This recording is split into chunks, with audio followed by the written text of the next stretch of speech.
As agriculture was at a highly organized stage, such must have been the level of the people of the time, who had to possess the idea of how to irrigate, prune, harvest, and all the rest.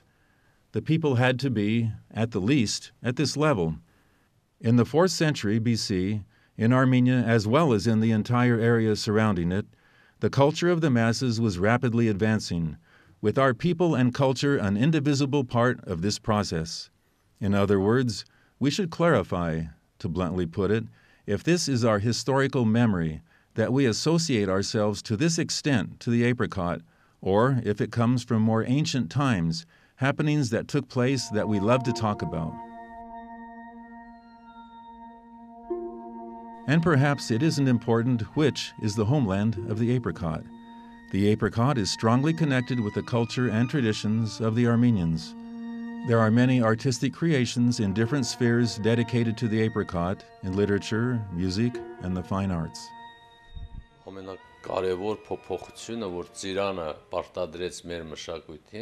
The most important change which the apricot forced our people was to put the native word ԾԻՐԱն into use. How was the word put into use? In reality, in Armenian, the word apricot, ԾԻΡԱN, means purple-hued, bright purple, and the imperial purple, which was royal clothing. And you know that the apricot color and all these expressions are understood today as becoming one and the same as the fruit.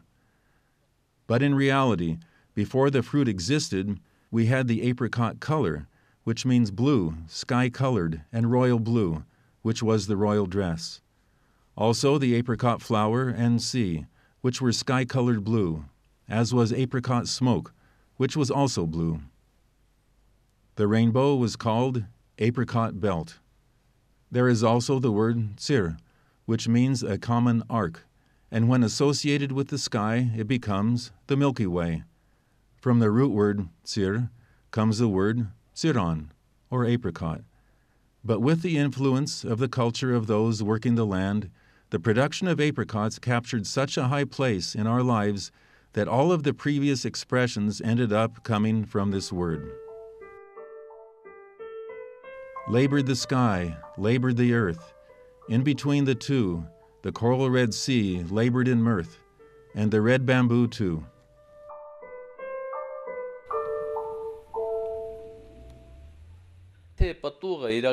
So in reality, it is interesting how it happened that the fruit became an apricot, because the word for apricot isn't Indo-European. But Armenian, as an Indo-European language, had to have a certain word. Yet a word that had roots in the Caucasus was used. This word probably goes back to prehistoric times. There is also another language of the Caucasus, of the Khuris, where the word for apricot might have come from. If not, the word could have come from Urartian times. But today, several people of the Caucasus use the Armenian word for apricot, and due to the apricot's importance in Armenian culture, everyone thinks the word is Armenian. For them, the word for apricot starts with a J, said ÇԻΡԱN instead of ЦԻΡԱN. There are also a series of old, interesting sayings connected with the apricot. They say, wilted apricot, for a lazy person, and for someone drunk, they say, he's an apricot.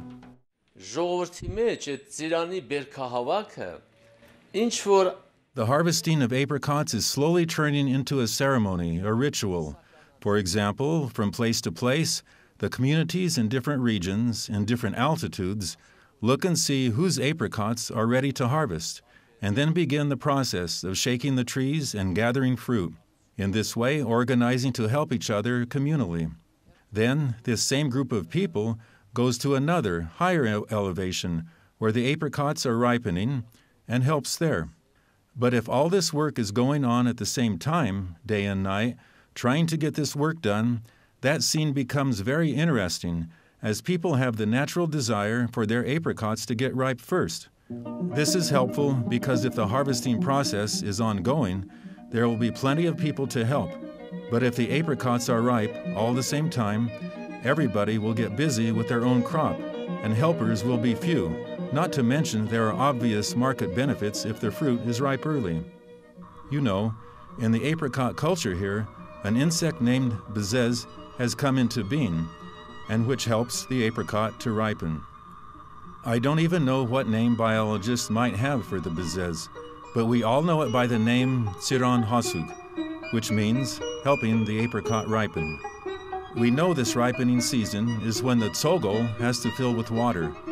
You see, we have a name for an unripe apricot, tsogol. We have separate names for each stage of the apricot's ripening process. So we see that when the tsogol is ripening, that the ЦԻΡԱΝ hasug appears on the scene. It is interesting that the essence of the word ЦԻΡԱΝ hasug, bezes, means the insect that appears on the scene when the apricots are ripening. Therefore, the name of the insect is connected with the apricot. But the word ЦԻΡԱΝ hasug has a reflective influence and plays a definite part in our culture. The influence is this. If we say ЦԻΡԱΝ hasug, or helping the apricot to ripen, the people understand that the insect actually helps the apricot to ripen, and small ceremonies have arisen from this belief. They gather the small insects in their hands and set them free amongst the trees, scattering them everywhere, so that the ЦΙΡΑΝ hasug will help the apricots ripen faster. This has ceremonial roots, as it would be difficult for that kind of game to arise on its own. What is the ceremonial meaning? Just gathering them and letting them go in the trees? No, because later the insects will just fly away. Now, they tie a string to the insect and wave it around, giving it to the children so they wave it by their tree. This will further help the apricots to ripen early.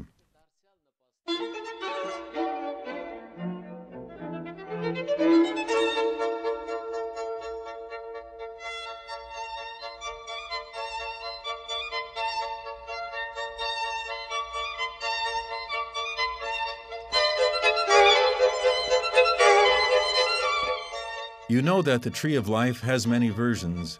As the season, when the apricot blossoms, it is like a new bride.